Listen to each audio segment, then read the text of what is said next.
ఈరోజు మనం చెప్పుకునే నీతి కథ స్నేహమంటే ఇదేరా.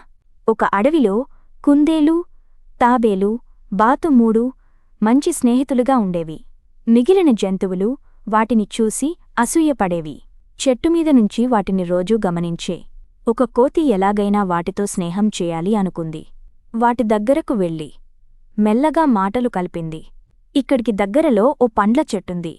దానికి ఎర్రని రంగులో తియ్యని పండ్లు ఉన్నాయి. అవి ఏడాదికి ఒకసారే కాస్తాయి. మీరు వస్తానంటే తీసుకెళ్తాను అంది.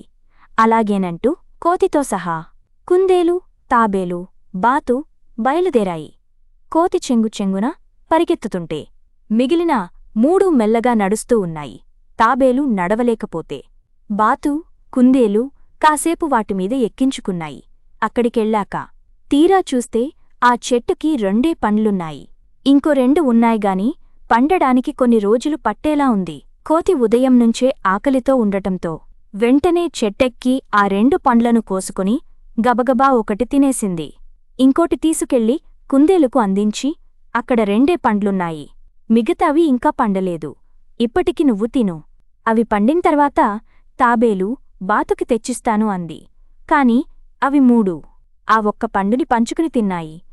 అది చూసి కోతి ఆశ్చర్యపోయింది.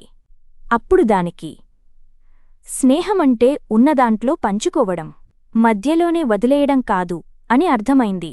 వారం రోజుల తరువాత మళ్ళీ నాలుగూ కలిసి ఆ చెట్టు దగ్గరకు బయలుదేరాయి. అప్పుడు కోతి తాబేలును దాని చేతులతో పట్టుకుంది. అక్కడికెళ్ళాక పండిన రెండు పండ్లను కోసుకొచ్చింది.